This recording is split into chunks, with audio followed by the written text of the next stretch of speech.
Hello friend, आज हम RRB group D science के टॉप 50 सवालों का मॉक टेस्ट इस वीडियो में हम लगाएंगे।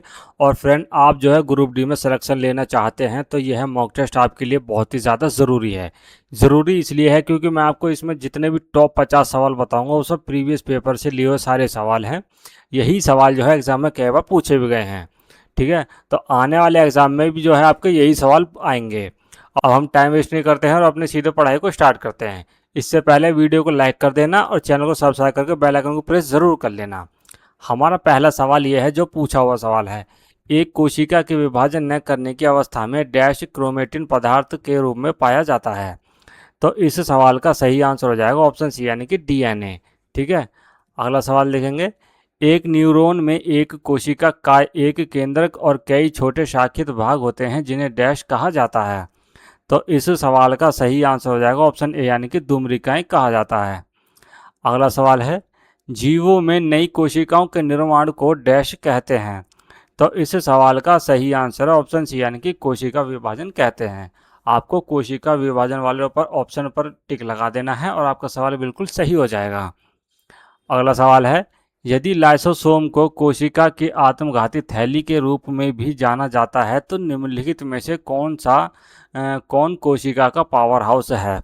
तो इसका सही आंसर हो जाएगा ऑप्शन बी यानी कि माइटोकॉन्ड्रिया। अगला सवाल है, तालाब के पानी में पहली बार मुक्त जीवित कोशिकाओं की खोज किसने की थी। ठीक है, तो ये की थी ल्यू वेन हुक ने 1674 में, यानी कि ऑप्शन बी इस सवाल का बिल्कुल सही आंसर हो जाएगा। अगला सवाल देखेंगे, निम्नलिखित में से कौन सा विकल्प पादप और जंतु कोशिकाओं में कोशिका भित्ति एवं कोशिका झिल्ली की सही तुलना करता है। तो इसका सही आंसर हो जाएगा ऑप्शन बी यानी कि पादप कोशिकाओं में कोशिका भित्ति और कोशिका झिल्ली दोनों होती है, जबकि जंतु कोशिकाओं में केवल नम्य कोशिका झिल्ली होती है। अगला सवाल देखेंगे। दोस्तों, वीडियो को आप लाइक ज़रूर कर देना। अगर आपको किसी भी सवाल को लेकर कोई डाउट हो तो कमेंट करना, मैं उसका रिप्लाई ज़रूर दूंगा। सवाल यह है, कोशिका अंगों के संबंध में उस कथन का चयन करें जो गलत है। ठीक है, तो ये 4 कथन दिए गए हैं, इनमें से एक कथन गलत है। कोशिका के अंगों के संबंध में उसको हमको चयन करना, उसको हमें देखना है। तो इस सवाल का सही आंसर हो जाएगा ऑप्शन बी यानी कि वे प्राकेंद्रक कोशिकाओं में पाए जाते हैं। ये कथन जो है बिल्कुल गलत हो जाएगा। अगला सवाल है, कौन सी कोशिका अपना आकार बदलती है। तो आकार बदलने वाली कोशिका होती है अमीबा, यानी कि ऑप्शन सी इसका बिल्कुल सही आंसर हो जाएगा।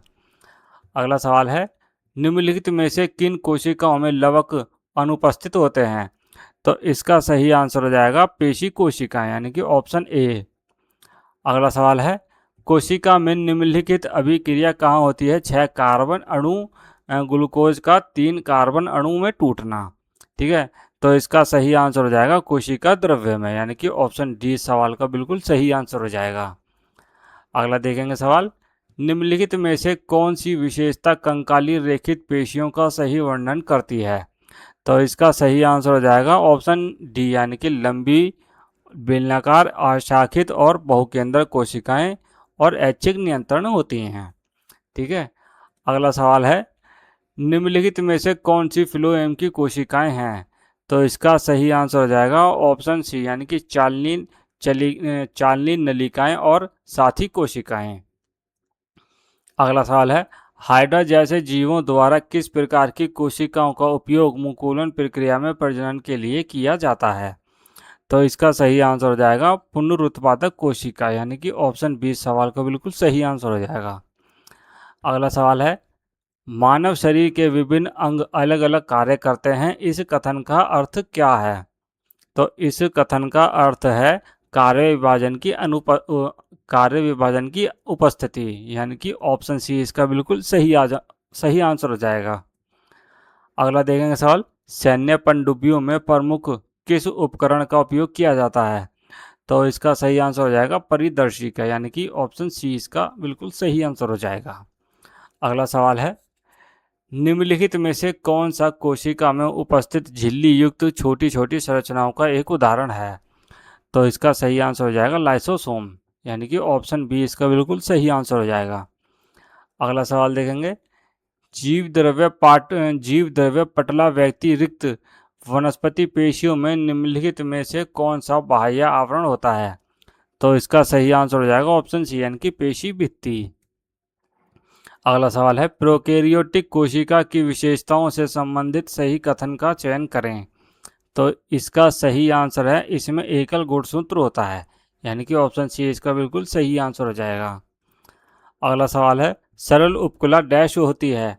तो इसका सही आंसर हो जाएगा एक कोशिका जितनी मोटी, यानी कि ऑप्शन सी इसका सही आंसर हो जाएगा। सरल उपकुला जो है एक कोशिका जितनी मोटी होती है। अगला सवाल है, निम्नलिखित में से कौन सी झिल्लीबद्ध थैली पाचन एंजाइमों से भरी होती है? तो इसका सही आंसर हो जाएगा ऑप्शन बी यानी कि लाइसोसोम। अगला सवाल है, डीएनए को सबसे प्रचुर मात्रा में पाए जाने वाला आनुवांशिक पदार्थ क्या बनाता है? तो इसका सही आंसर हो जाएगा इसकी स्थिर द्विकुंडली संरचना, यानी कि ऑप्शन ए इसका बिल्कुल सही आंसर हो जाएगा। अगला सवाल है, यदि किसी कोशिका में प्रक्रियात्मक गोल्जी कॉम्प्लेक्स का अभाव है तो यह मुख्यतः डैश में विफल होगा। तो इसका सही आंसर हो जाएगा ऑप्शन सी यानी कि पैकेजिंग और स्त्राव में विफल होगा। अगला सवाल देखेंगे, निम्नलिखित में से कौन सा भाग कोशिका अंगक के बिजली घर के रूप में कार्य करता है? तो इसका सही आंसर हो जाएगा ऑप्शन डी यानी कि माइटोकॉन्ड्रिया। अगला सवाल है, किस कोशिकांग को कोशिका का पावर हाउस कहा जाता है क्योंकि यह वायवीय श्वसन करता है? तो इसका सही आंसर हो जाएगा ऑप्शन सी यानी कि माइटोकॉन्ड्रिया। अगला सवाल है, प्रोटीन किसका एक अभिन्न अंग है? तो इसका सही आंसर हो जाएगा ऑप्शन बी यानी कि सभी विकल्पों का, यानी कि प्रोटीन जो है वो कोशिका झिल्ली का भी अंग होता है, प्रतिरक्षी का भी और एंजाइम का भी। अगला सवाल देखेंगे, निम्नलिखित में से कौन सा अणु प्रोटीन बनाने के लिए सूचना स्रोत का कार्य करता है? तो इसका सही आंसर हो जाएगा ऑप्शन ए यानी कि डीऑक्सीराइबोन्यूक्लिक अम्ल, यानी कि शॉर्ट में बोला जाए तो इसको डीएनए। अगला देखेंगे सवाल, नाभिक और कोशिका झिल्ली के बीच मौजूद जेली जैसा पदार्थ क्या कहलाता है? ठीक है, तो इसका सही आंसर हो जाएगा ऑप्शन डी यानी कि साइटोप्लाज्म कहा जाता है।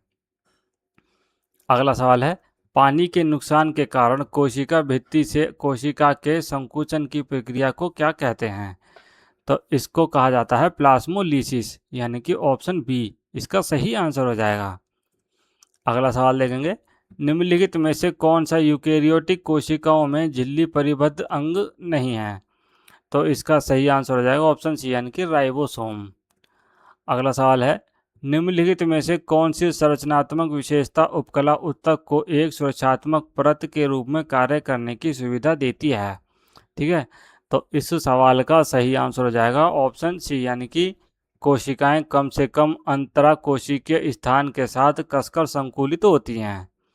ठीक है, अगला सवाल है, निम्नलिखित में से कौन सी डिवाइस ध्वनि तरंगों के बहुत परावर्तन के सिद्धांत पर कार्य करती है? तो इसका सही आंसर हो जाएगा ऑप्शन सी यानी कि मेगाफोन के सिद्धांत पर कार्य करती हैं। अगला देखेंगे, किसी जीव में कोशिका भित्ति का स्थान क्या होता है?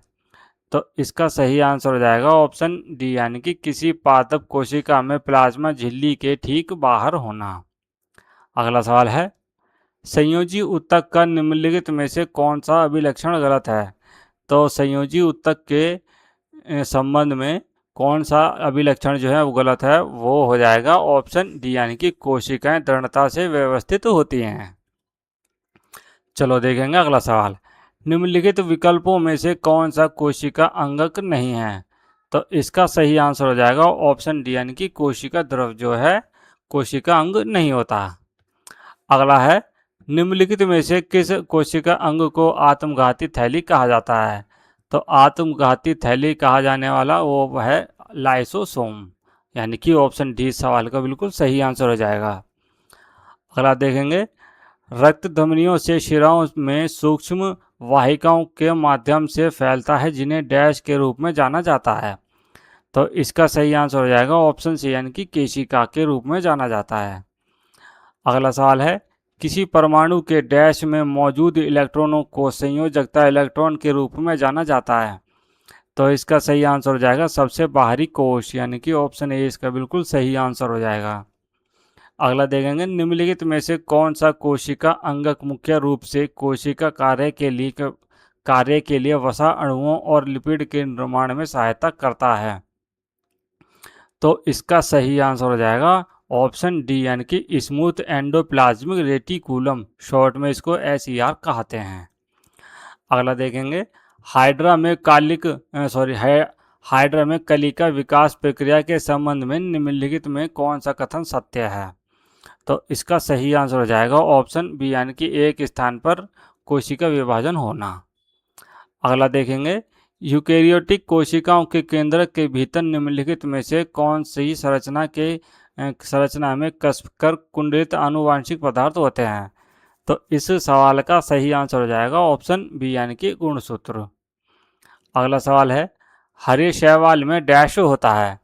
तो हरे शैवाल में क्या होता है? थाइलाकोइड झिल्ली होती है, यानी कि ऑप्शन सी इसका बिल्कुल सही आंसर हो जाएगा। अगला सवाल है, निम्नलिखित में से कौन सा कथन गलत है?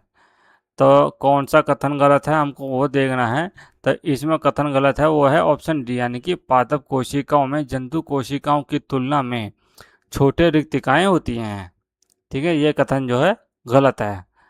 अगला देखेंगे, गोल्जी उपकरण को बनाने वाली चपटी ढेर की गई थैलियों को क्या नाम दिया जाता है? तो इसका सही आंसर हो जाएगा ऑप्शन सी, यानी कि सिस्टर ने नाम दिया जाता है गोल्जी उपकरण को बनाने गए। ठीक है। अगला सवाल है, रुधिर का कौन सा घटक तरल आवियो फ्लूइड मैट्रिक्स के रूप में कार्य करता है जिसमें कोशिकाओं का निलंबन होता है? तो इसका सही आंसर हो जाएगा ऑप्शन डी, यानी कि प्लाज्मा। अगला सवाल है, निम्नलिखित में से कौन सा कथन कोशिका की आकृति और उसकी भूमिका के बीच संबंध का सर्वोत्तम रूप से वर्णन करता है? तो इसका सही आंसर हो जाएगा ऑप्शन बी, यानी कि कोशिका की आकृति उसके विशिष्ट कार्य में सहायता करती है। अगला सवाल है, अनुरूपता एनालॉजी को युग्मित करने के लिए एक शब्द का चयन करें। केंद्रक का सुकेंद्रक कोशिका और केंद्र का आपका क्या होगा? ठीक है, तो इसका सही आंसर हो जाएगा ऑप्शन सी, यानी कि प्राकेंद्रक कोशिका। अगला देखेंगे, नाभिक के अंदर न्यूक्लियोसोम द्वारा निर्मित संरचना को क्या कहते हैं? तो इसको कहते हैं ऑप्शन सी, यानी कि क्रोमेटिन। अगला सवाल देखेंगे, कोशिका झिल्ली के आर पार CO2 या OO2 जैसी गैसों का पारगमन डैश द्वारा होता है जो डैश सांद्रता की ओर होता है? तो इस सवाल का सही आंसर हो जाएगा ऑप्शन ए, यानी कि विसरण उच्च और निम्न। ठीक है, पारगमन विसरण द्वारा होता है जो उच्च सांद्रता से निम्न सांद्रता की ओर होता है। अगला सवाल देखेंगे, निम्नलिखित में से कौन सा पारिस्थितिक तंत्र का अजैव घटक नहीं है? तो इसका अजैव घटक नहीं है वो है सूक्ष्म जीव, यानी कि ऑप्शन ए इस सवाल का बिल्कुल सही आंसर हो जाएगा। अगला सवाल है, निम्नलिखित में से कौन सा पौधों में मादा जनन कोशिका है? तो दोस्तों ये सवाल आपका होमवर्क है, आपको इसका आंसर जो है कमेंट बॉक्स में करना है। ठीक है, और आपको कमेंट में ये भी बताना है कि आपको 50 में से कितना स्कोर बना है। वीडियो अच्छी लगी हो तो इसको लाइक कर देना, और ऐसे मॉक टेस्ट देखने के लिए सभी प्रीवियस पेपर के लिए तो इस चैनल को सब्सक्राइब करके बेल आइकन को प्रेस जरूर कर लेना। अब मैं आपसे मिलता हूँ अपनी नेक्स्ट वीडियो में, तब तक के लिए जय हिंद जय भारत।